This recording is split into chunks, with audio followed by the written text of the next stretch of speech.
சிறகடிக்க ஆசை upcoming episode இப்போ தான் புதுசாக வீடியோ போட்டுட்ருக்கேன். வீடியோ பார்க்குறவங்க மறக்காம என்னோட சேனலை சப்ஸ்கிரைப் பண்ணுங்கள். பெல் ஐக்கானை கிளிக் பண்ணுங்கள். நீங்கள் பண்ணுற ஒவ்வொரு சப்ஸ்கிரைப்புமே பார்த்தீங்கன்னா எனக்கு ரொம்பவே ஹோப்ஃபுல்லாக இருக்கும். வீடியோ இன்ட்ரெஸ்டிங்காக இருக்கணும்னு சொல்லிட்டு நடுவில் ஒரு விடுகதை கேட்டிருப்பேன். அந்த விடுகதையை பார்த்தோன்னே யார் ஆன்சர் கண்டுபிடிச்சிங்கன்னு கமெண்ட் பண்ணுங்கள். ஆன்சர் தெரியாதவங்க வீடியோ கடைசியில் பார்த்து தெரிஞ்சுக்கோங்க. இந்த மணி பார்த்தீங்கன்னா ரேகா கிட்டே இந்த மாதிரிலாம் கஷ்டப்படணும்னு உனக்கு தலையெழுத்தாடி ஏன்டி இந்த மாதிரிலாம் போய் கஷ்டப்பட்டுட்டு இருக்க, உனக்கு அவங்கள பற்றிலாம் தெரியல, போக போக தான் தெரியும் அப்படின்னு சொல்கிறாங்க. உடனே ரேகா பார்த்தீங்கன்னா நீங்கள் சொல்கிற மாதிரி எல்லா வசதி வாய்ப்பையும் பணத்தில் இருந்தால் வாங்கிடலாம், ஆனால் அவங்களோட அன்புலாம் வாங்க முடியாதுமா, அவங்க என்னை ரொம்பவே நல்லா பார்த்துக்கிறாங்க அப்படின்னு சொல்கிறாங்க. உடனே சிந்தாமணி பார்த்தீங்கன்னா இதெல்லாம் உனக்கு இப்போ புரியாதுடி, போக போக தான் இந்த அம்மா சொன்ன வார்த்தைங்களாம் உனக்கு புரியும் அப்படின்னு சொல்லிட்டு அங்கேருந்து கோவமாக கிளம்பிடுறாங்க. அதுக்கப்புறம் ரேகா பார்த்தீங்கன்னா மீனா கிட்ட அது எங்கள் அம்மாவோட ஒப்பீனியன், அவங்க பேசுனதெல்லாம் நினச்சி நீங்கள் எதுவும் மனசு கஷ்டப்படாதீங்க அப்படின்னு சொல்கிறாங்க. உடனே மீனா அதெல்லாம் ஒன்றும் இல்லை, நீ உண்மையாகவே சந்தோஷமாக இருக்கியான்னு ரேகா கிட்ட கேட்குறாங்க. என்ன நீங்களே எங்கள் அம்மா மாதிரி கேட்க ஆரம்பிச்சிட்டிங்களா, உங்கள் அம்மாவும் சத்யாவும் என்னை ரொம்ப நல்லா பார்த்துக்கிறாங்க, நான் ரொம்பவே சந்தோஷமாக இருக்கேன், போதுமா அப்படின்னு சொல்கிறாங்க. சரிவா போகலான்னு சொல்லிட்டு அவங்க ரெண்டு பேருமே பைக்கில் போகிறாங்க. அதை சிந்தாமணி பார்த்து கோவப்படுறாங்க. மனோஜை காமிக்கிறாங்க. மனோஜ் பார்த்தீங்கன்னா அவரோட ஷோரூமில் என்னடா பிஸ்னஸ்லாம் ரொம்ப கம்மியாக இருக்குது, இப்போ ஏதாவது ஆஃபர் கொடுக்கலாமா அப்படின்னு பார்த்தீங்கன்னா கூலாக பார்த்தீங்கன்னா சந்தோஷ் கிட்ட பேசிகிட்டு இருக்காங்க. சந்தோஷ் பார்த்தீங்கன்னா ஆஃபர் தானே, நீங்கள் தானே ஓனர், கொடுங்க அப்படின்னு சொல்கிறாரு. என்ன ஆஃபர் கொடுக்கலாம் அப்படின்னு சொல்லி கேட்குறாங்க. அதையும் நாங்கள் தான் சொல்லணுமா, சரி நம்ம ஏசிக்கு வேணால் ஆஃபர் போடலாமா அப்படின்னு சொல்லி மனோஜ் சொல்கிறாரு. வெயில் காலமே முடிஞ்சிச்சு ப்ரோ, இதுக்கப்புறம் நம்ம ஏசிக்கு ஆஃபர் போட்டால் யாரும் வாங்க மாட்டாங்க அப்படின்னு சொல்கிறாங்க. உடனே ஜீவா கிட்ட சந்தோஷ் பார்த்தீங்கன்னா இவன் இப்படி தான் எந்த நேரத்தில் எதை செய்யணுன்னே தெரியாது, ஏடா கூடமா எதையாவது செஞ்சுட்டு இருப்பான் அப்படின்னு சொல்லுவாங்க.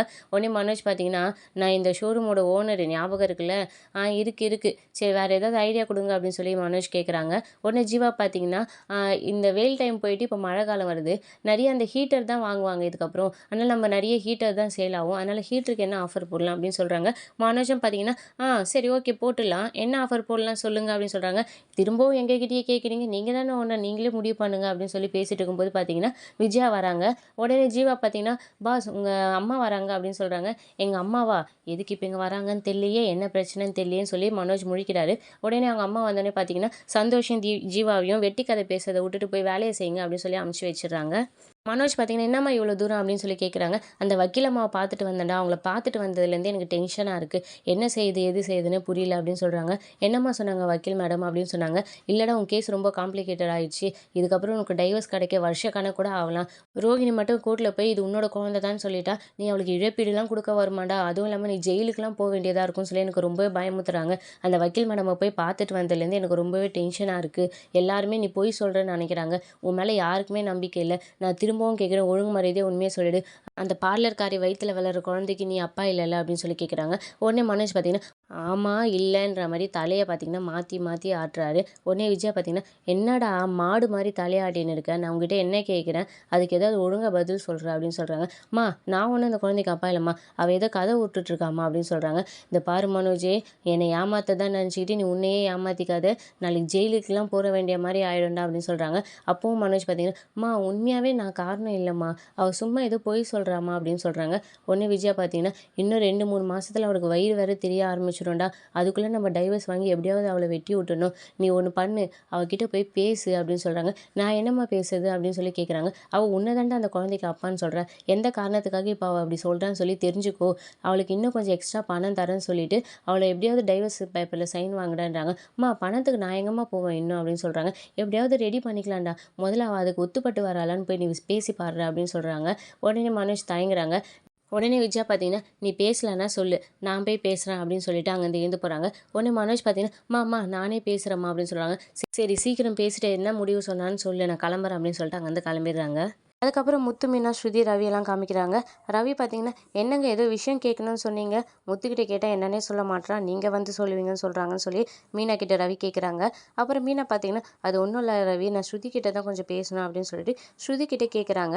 நீங்கள் ரொம்ப வசதியாக வாழ்ந்தவங்க, உங்கள் வீட்டில் நீங்கள் ஒரே பொண்ணு, உங்கள் அப்பா அம்மா உங்களை ரொம்பவே செல்லமாக உங்களுக்கு எல்லா வசதியும் செஞ்சு கொடுத்து வளர்ந்தீங்க, இங்கே வந்து நீங்கள் ரவியை கல்யாணம் பண்ணிட்டு வந்து இங்கே நீங்கள் எப்படி இருந்தீங்க எல்லாத்தையும் அட்ஜஸ்ட் பண்ணிட்டு அப்படின்னு சொல்லி கேட்குறாங்க. உடனே ஸ்ருதி பார்த்தீங்கன்னா ரேகா ரொம்ப வசதியாக இருந்த பொண்ணு, அவள் இப்போ உங்கள் வீட்டுக்கு உங்கள் தம்பியை கல்யாணம் பண்ணிட்டு வந்திருக்கா, இப்போது அவளை மனசில் வச்சு தானே என்கிட்ட நீங்கள் இதை கேட்குறீங்க அப்படின்னு சொல்லி ஸ்ருதி கேட்குறாங்க. ஆமாம் அதுக்காக தான் கேட்குறேன் அப்படின்னு சொல்கிறாங்க. உடனே ஸ்ருதி பார்த்தீங்கன்னா நம்ம ஆசைப்பட்டவங்களோட வாழ்கிற வாழ்க்கை அது எப்படி இருந்தாலும் நம்ம அதை சந்தோஷமாக ஏற்றுக்கணும்னு நினச்சோம்னா கண்டிப்பாக நம்மளால் ஏற்றுக்க முடியும், எனக்கு அங்கேருந்து இங்கே வரும்போது கொஞ்சம் எனக்கு கஷ்டமாக தான் இருந்தது, ஆனால் போக போக எனக்கே நான் கம்ஃபர்ட் பண்ணிக்கிட்டேன், எங்கள் வீடை விட என்னோடய ரூம் ரொம்ப சின்னது தான், இருந்தாலும் எனக்கு அதெல்லாம் பெருசாக தெரியல, ரவி என் கூட இருக்கிறதுனால அப்படின்னு சொல்லிட்டு ரவியை பார்த்துட்டே ரொமான்டிக்காக சொல்கிறாங்க. ரவிக்குமே ஸ்ருதி சொல்கிறத கேட்டு ரொம்பவே சந்தோஷமாக இருக்கும். உடனே மீனா பார்த்தீங்கன்னா நீங்கள் சொல்கிறத கேட்கும்போது எனக்கு ரொம்ப சந்தோஷமாக இருக்குது அப்படின்னு சொல்கிறாங்க. அதுக்கப்புறம் ஸ்ருதி பார்த்தீங்கன்னா நீங்கள் எதுக்காகவும் கவலைப்படாதீங்க. ரேகா அவங்க தம்பி உண்மையாகவே விரும்பும்போது அவங்களுக்கு இதெல்லாம் ஒரு பிரச்சனையாக தெரியாது. ஆனால் ரேகா வீட்டை விட உங்கள் வீடு ரொம்ப சின்னது. அவள் கொஞ்சம் கஷ்டப்பட்டு தான் இதெல்லாம் அட்ஜஸ்ட் பண்ணணும்னு நினைக்கிறேன் அப்படின்னு சொல்கிறாங்க. உடனே ரவி பார்த்தீங்கன்னா இதெல்லாம் அவங்க கொஞ்சம் ஈஸியாக கொண்டு போகணுன்னா அவங்களுக்கு ஏற்ற மாதிரி எல்லா வசதியும் கொஞ்சம் நம்ம பண்ணி கொடுத்தோம்னா அவங்களும் கொஞ்சம் அட்ஜஸ்ட் பண்ணிக்க ஈஸியாக இருக்கும் அப்படின்ற மாதிரி சொல்கிறாங்க. அதுக்கப்புறம் ரவிக்கு கால் வருது. சரி நான் கிளம்புறேன், எனக்கு ஃபோன் வருதுன்னு போயிடுறாரு. ஸ்ருதியுமே எனக்கு தூக்கம் வருது போகிறேன்னு சொல்லிட்டு அங்கேருந்து கிளம்பிடுறாங்க. அதுக்கப்புறம் பார்த்தீங்கன்னா முத்து பார்த்தீங்கன்னா பலகுரல் சொன்னதுலேயும் ஒரு உண்மை இருக்குது. ரேகாவுக்கு கொஞ்சம் ஏதாவது நம்ம வசதி பண்ணி கொடுத்தா அவள் கொஞ்சம் சந்தோஷமாகவே இருப்பா போல் அப்படின்னு சொல்கிறாங்க. உடனே மீனா பார்த்தீங்கன்னா ஆனாலும் ஸ்ருதி இன்னொரு வார்த்தையும் சொன்னாங்களே, பிடிச்சவங்க கூட இருந்தோம்னா எல்லா விஷயமும் நம்மளுக்கு பிடிச்ச மாதிரி இருக்கும் அப்படின்ற மாதிரியும் சொல்கிறாங்க. சரி நாளைக்கு நம்ம 2 பேரும் ஒரு முக்கியமான இடத்துக்கு போகிறோம். எங்கே போகிறோன்றதை நான் போகும்போது சொல்கிறேன். இப்போ நீ எதை பற்றியும் யோசிக்காமல் கவலைப்படாமல் படுன்னு சொல்லிட்டு முத்து பார்த்தீங்கன்னா மீனாவை தூங்க சொல்கிறாங்க. அதுக்கப்புறம் பார்த்தீங்கன்னா மனோஜை காமிக்கிறாங்க. மனோஜோட ஷோரூமுக்கு பார்த்தீங்கன்னா கனகா வராங்க. இப்போ இவ எதுக்கு இங்கே வரான்னு தெரியலையே அப்படின்னு சொல்லி மனோஜ் புலம்புறாரு. உடனே சக்திவேல் பார்த்தீங்கன்னா நீ தானே தாலி கட்டின புருஷன், உன்னை பார்க்க தான் வருவா அப்படின்னு சொல்லி சொல்கிறாங்க. உடனே கனகா வந்துட்டு ஹஸ்பண்ட் நீ ஏன் என்னை பார்க்க வரவே மாட்டேங்கிற, எப்போ பார்த்தாலும் இங்கே இருக்க, வா வீட்டுக்கு போகலாம் அப்படின்னு சொல்லி சொல்கிறாங்க. உடனே மனோஜ் பார்த்தீங்கன்னா நீ இப்போ நான் ஈவினிங் வரேன் அப்படின்னு சொல்லி சொல்கிறாங்க. நீ தானே எனக்கு தாலி கட்டியிருக்க, எங்கள் அம்மா நீயும் நானே எப்போ ஒன்றா இருக்கணும்னு தான் சொல்லியிருக்காங்க, நீ வா நம்ம இப்போயே வீட்டுக்கு போகலாம் அப்படின்னு சொல்லி கூப்பிட்றாங்க. மனோஜ் பார்த்தீங்கன்னா சொல்கிறத கேளு கனகா, நான் உன்னை ஈவினிங் வந்து பார்க்குறேன், நீ இப்போ வீட்டுக்கு போன்னு சொல்கிறாங்க. ஆனால் கனகா பார்த்தீங்கன்னா அடம் பிடிச்சிட்டு அங்கேயே நின்றுட்டுருப்பாங்க. அந்த சமயம் பார்த்தீங்கன்னா முத்துவும் மீனாவும் ஷாப்புக்குள்ளே வராங்க. அதை பார்க்குற ஜீவா பார்த்தீங்கன்னா பாஸ் இன்றைக்கி நீங்கள் வசமாக மாட்டினீங்க போல், அங்கே பாருங்கள் யார் வராங்க அப்படின்னு சொன்னோடனே முத்துவும் மீனாவும் உள்ளே வந்துட்டுருக்காங்க. முத்து பார்த்தீங்கன்னா வேறு ஏதாவது கடைக்கு போய் வாங்கலாம்னு சொன்னால் நீ கேட்குறியா அப்படின்னு சொல்கிறாங்க. மீனா பார்த்தீங்கன்னா உங்கள் அண்ணன் கடை இருக்கும்போது நம்ம வெளியே போய் வாங்கினா நல்லாவா இருக்குங்க அப்படின்னு சொல்லி பேசிக்கிட்டே உள்ளே வராங்க. உடனே மனோஜ் பார்த்தீங்கன்னா கனகாவை கூப்பிட்டு போயிட்டு கனகா இங்கே புது ஃப்ரிட்ஜ்லாம் வந்திருக்கு, நீ போய் பார்த்துட்டே இரு அப்படின்னு சொல்லிட்டு சந்தோஷ் கூட கனகாவை சமாளித்து அமுச்சு வச்சிடுறாங்க. விடுகதை. அடர்ந்த காட்டின் நடுவே ஒரு பாதை, அது என்ன? முத்து உள்ளே வந்தோடனே பார்த்தீங்கன்னா என்னடா வியாபாரத்தை பார்க்காம வெட்டி கதை பேசின்னு இருக்கா அப்படின்னு சொல்லி மனோஜ் கிட்ட கேட்குறாரு. உடனே மனோஜ் பார்த்தீங்கன்னா டேய் அவர் என் நியூமராலஜிஸ்ட், அவர்கிட்ட தான் நான் பேசிகிட்டு இருக்கேன் அப்படின்னு சொல்லி சொல்கிறாங்க. உடனே முத்து பார்த்தீங்கன்னா ஓ நீங்கள் தானே சார், ரொம்ப நல்ல வேலை பண்ணியிருக்கீங்க சார், அவன் பேரை மாற்றி நீங்கள் அவனுக்கு நல்ல வேலை பண்ணியிருக்கீங்க அப்படின்னு சொல்லி சொல்கிறாங்க. உடனே அவர் சக்திவேல் பார்த்தீங்கன்னா அவர் இந்த பேரை மாற்றினதுக்கப்புறம் தான் எங்கேயோ போகிறாரு, இன்னும் கொஞ்ச நாள் கோடீஸ்வரர் ஆக போகிறாரு அப்படின்னு சொல்கிறாங்க. உடனே ஜீவா பார்த்தீங்கன்னா ஆல்ரெடி ஆன மாதிரி தான் அப்படின்னு சொல்லி சொல்கிறாங்க. அதுக்கப்புறம் மனோஜ் பார்த்தீங்கன்னா சரி என்னடா இவ்வளோ தூரம் வந்திருக்கா அப்படின்னு முத்துக்கிட்ட கேட்குறாங்க. ஒன்றும் இல்லை ஏசி வாங்க வந்திருக்கேன், வேறு கடைக்கு தான் போகலான்னு சொன்னேன், மீனா தான் இங்கே கூப்பிட்டு வந்துட்டேன் அப்படின்னு சொல்கிறாங்க. உடனே மீனா பார்த்தீங்கன்னா எங்கள் வாயை வச்சுட்டு கவனிருக்கீங்களா, வந்த வேலையை மட்டும் பாருங்கள் அப்படின்னு சொல்கிறாங்க. உடனே மனோஜ் பார்த்தீங்கன்னா இந்த ஏசியெல்லாம் காருக்குள்ளெல்லாம் மாட்ட முடியாது அப்படின்னு சொல்கிறாங்க. டேய் இந்த ஜோக்குக்கெலாம் என்னால் சிரிக்க முடியாது, வீட்டுக்கு ஏசி வேணும் அதுக்காக பார்க்க வந்திருக்கோம் அப்படின்னு சொல்கிறாங்க. உடனே மனோஜ் பார்த்தீங்கன்னா டேய் இங்கே இன்ஸ்டால்மெண்ட்லாம் இல்லை அப்படின்னு சொல்கிறாங்க. ஏன் நாங்கன்னா இன்ஸ்டால்மெண்ட்டில் தான் வாங்குவோமா, ஃபுல் கேஷ் கொடுத்தே தான் வாங்க போகிறோம் அப்படின்னு சொல்லி சொல்கிறாங்க. ஏதாவது டிஸ்கவுண்ட் மட்டும் பண்ணி கொடு அப்படின்னு சொல்கிறாங்க. ஏய் இங்கே டிஸ்கவுண்ட்லாம் எதுவும் இல்லைடா அப்படின்னு சொல்கிறாங்க. டேய் நான் உன் தம்பிடா, ஏதாவது கொஞ்சம் டிஸ்கவுண்ட் பண்ணுறா அப்படின்னு சொல்கிறாங்க. உடனே ஜீவா பார்த்தீங்கன்னா எங்கள் பாஸு இங்கே ரொம்ப ஸ்ட்ரிக்ட்டு, பிஸ்னஸ்ன்னு வந்துட்டு ரொம்ப ஸ்ட்ரிக்டாக இருப்பார் அப்படின்னு சொல்கிறாங்க. உடனே மீனா பார்த்தீங்கன்னா டிஸ்கவுண்ட்லாம் ஒன்றும் வேணாங்க, நல்ல ஏசியாக காமிச்சா போதும் அப்படின்னு சொல்கிறாங்க. உடனே மனோஜ் பார்த்தீங்கன்னா ஜீவா அவங்களுக்கு போய் ஏசியை காட்டுன்னு சொல்கிறாங்க. முத்து மீனாவும் பார்த்தீங்கன்னா ஜீவா கூட ஏசி பார்க்கறதுக்காக போகிறாங்க. ஏசி பார்த்துட்டே இருக்கும்போது மீனா பார்த்தீங்கன்னா கனகாவை பார்த்துடுறாங்க. ஏங்க நம்ம அவங்க கல்யாணத்துக்கு போயிருந்தோமே அவங்க தானே அப்படின்னு சொல்கிறாங்க. முத்துவும் ஆமாம் அப்படின்னு சொல்கிறாங்க. உடனே கனகா கிட்ட போய் கனகா எங்களுக்கு தெரியுதா அப்படின்னு சொல்லி மீனா கேட்குறாங்க. தெரியுது, என் எதிரில் தானே நிற்கிறீங்க அப்படின்னு சொல்கிறாங்க. முத்து பார்த்தீங்கன்னா இதெல்லாம் விவரமாக பேசுது பார் அப்படின்னு சொல்கிறாங்க. கொஞ்ச நேரம் பொறுத்து நல்லா யோசிச்சு பாருங்க அப்படின்னு சொல்லி மீனா சொல்கிறாங்க. கொஞ்ச நேரம் கனகா யோசிச்சுட்டு ஞாபகம் வந்துச்சு, எங்கள் வீட்டில் பூ கட்ட வந்தீங்களா அவங்க தானே நீங்கள் அப்படின்னு சொல்லி கேட்குறாங்க. ஆமாம் அப்படின்னு சொல்கிறாங்க. உடனே மீனா பார்த்தீங்கன்னா உங்கள் அம்மா எங்கே அப்படின்னு சொல்லி கேட்குறாங்க. அம்மா வரல அப்படின்னு சொல்கிறாங்க. அப்போ நீ மட்டுமா வந்த அப்படின்னு சொல்கிறாங்க. ஆமாம் நான் மட்டும்தான் வந்தேன், ஆனால் இங்கே என் ஹஸ்பண்ட் இருக்காங்க அப்படின்னு சொல்லி சொல்கிறாங்க. உடனே முத்து பார்த்தீங்கன்னா உன் ஹஸ்பண்டா யார் அப்படின்னு சொல்லி கேட்குறாங்க.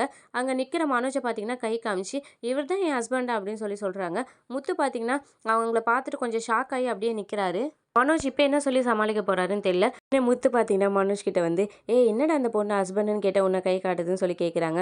உடனே மனோஜ் பார்த்தீங்கன்னா எப்பவும் போல் பார்த்தீங்கன்னா சக்திவேலை கை காமிச்சிட்டு என்ன இல்லைடா இவரை அப்படின்னு சொல்கிறாங்க. உடனே சக்திவேலும் பார்த்தீங்கன்னா ஆமாம் சார் நான் தான் அவங்களோட ஹஸ்பண்ட் அப்படின்னு சொல்கிறாங்க. நீங்கள் தானே சார், அன்றைக்கி நாங்கள் உங்கள் கல்யாணத்துக்கு வந்திருந்தோம் ஆனால் உங்களை தான் பார்க்க முடியாமல் போச்சு அப்படின்னு சொல்கிறாங்க. உடனே சக்திவேல் பார்த்தீங்கன்னா ஆமாம் நீங்கள் தான் அன்றைக்கி சீக்கிரம் கிளம்பிட்டீங்களா அப்படின்னு சொல்கிறாங்க. உடனே மீனா பார்த்தீங்கன்னா உங்களுக்கு எப்படி தெரியும் அப்படின்னு சொல்லி கேட்குறாங்க. இல்லை அன்றைக்கி டெக்கரேஷன்லாம் ரொம்ப நல்லா இருந்தது, அப்போ கேட்டேன், அப்போ தான் அத்தை சொன்னாங்க, "நீங்கள் சீக்கிரம் கிளம்பிட்டீங்க" அப்படின்னு சொல்கிறாங்க. உடனே சந்தோஷ் கிட்ட முத்து பார்த்தீங்கன்னா, "ஏய் இவர் தான் உங்கள் ஃப்ரெண்டா?" அப்படின்னு சொல்லி கேட்குறாங்க. "ஆமாம்மா, மனோஜ் எனக்கு ஃப்ரெண்டு, மனோஜுக்கு அவர் ஃப்ரெண்டு, அவர் ஃப்ரெண்டு என் ஃப்ரெண்டு, இவர் ஃப்ரெண்டு அவர் ஃப்ரெண்டு, என் ஹஸ்பண்டு" அப்படி இப்படின்னு ஏதோ உளர்றாரு. ஜீவா பார்த்தீங்கன்னா, "சார் உளர்றீங்க" அப்படின்னு சொல்கிறாங்க. உடனே முத்து பார்த்தீங்கன்னா, "உங்களுக்கு ரொம்ப பெரிய மனசு சார்" அப்படின்னு சொல்கிறாங்க. "சரி சார், ஹாஸ்பிட்டலுக்குலாம் போனீங்களா? டாக்டர் என்ன சொன்னாங்களா?" அப்படின்னு கேட்குறாங்க. உடனே மனோஜ் பார்த்தீங்கன்னா, "டேய் நீ ஏசி வாங்க தான்டா வந்த, வாடா நானே காட்டுறேன்" அப்படின்னு சொல்லி முத்துவ கூப்பிட்டு போகிறாங்க. அந்த சமயம் கனகா வந்துட்டு பார்த்தீங்கன்னா, "ஏய் ஹஸ்பண்டே வா போலாம், எனக்கு ரொம்ப போர் அடிக்குது" அப்படின்னு சொல்கிறாங்க. முத்துவும் மீனாவும் பார்த்தீங்கன்னா, சக்திவேல தான் சொல்கிறாங்கன்ட்டு சைலண்ட்டாக இருக்காங்க. முத்து பார்த்தீங்கன்னா, "சார் போங்க சார், உங்கள் புது ஒய்ஃப் கூப்பிடுறாங்க" அப்படின்னு சொல்கிறாங்க. போகிறேன் சார்ன்னு சக்திவேல் சமாளிக்கிறாரு. உடனே கனகா பார்த்தீங்கன்னா, "டேய் வாடா" அப்படின்னு சொல்கிறாங்க. அங்கே மனோஜுக்கு அல்லு இல்லாமல் நின்றுட்டுருக்காரு. எங்கே வந்து அவர் கையை பிடிச்சி இழுத்துற போகிறாங்கன்னு சொல்லிட்டு. உடனே மனோஜ் பார்த்தீங்கன்னா, "ஜீவா இவங்களுக்கு ஏசி காட்டு" அப்படின்னு சொல்லிட்டு சக்திவேல முன்னாடி விட்டுட்டு அவர் அப்படியே நைஸா பின்னாடி போகிறாரு. கனகாவும் அப்படியே கூடவே போயிடுறாங்க. பார்த்தீங்கன்னா, "அது எப்புட்றா கடைசியில எப்படி இருந்தாலும் என்ன மாட்டி விட்டுற." "சார் சாரி சார், எனக்கு வேறு வழி இல்லை சார்." "சரி விடு, என்ன பண்ணுறது" அப்படின்னு சொல்கிறாரு. உடனே கனகா பார்த்தீங்கன்னா, "ஏய் ஹஸ்பண்ட் வா நம்ம போகலாம், எனக்கு ஜூஸ் வாங்கி கொடு" அப்படின்னு சொல்கிறாங்க. கனகா, "நான் அப்புறமா வரேன் கனகா, நீ இவரு கூட போ, இவரு உனக்கு நிறைய ஜூஸ் வாங்கி தருவாரு" அப்படின்னு சொல்கிறாங்க. கனகா பார்த்தீங்கன்னா, "நீ தானே என் ஹஸ்பண்ட், நீ வந்து வாங்கி கொடு" அப்படின்னு சொல்கிறாங்க. கனகா, "நான் சொன்ன கேட்பல, நீ இப்போ நான் பின்னாடியே வந்துடுறேன்" அப்படின்னு சொல்கிறாரு. அப்புறம் சக்திவேல் கூட பார்த்தீங்கன்னா கனகாவை அமுச்சு வச்சிடுறாரு. அதுக்கப்புறம் மனோஜ் உள்ளே வந்தோடனே, "ஏய் எங்கடா அவங்க" அப்படின்னு சொல்லி கேட்குறாங்க. "யார்?" அப்படின்னு சொல்லி கேட்குறாரு. "புதுசாக கல்யாணம் ஆனவங்க தான், அவங்க போயிட்டாங்க, எப்பயோ போயிட்டாங்க" அப்படின்னு சொல்கிறாரு. "சரி நீ ஏசி யாருக்காக வாங்க வந்திருக்க" அப்படின்னு சொல்லி கேட்குறாங்க.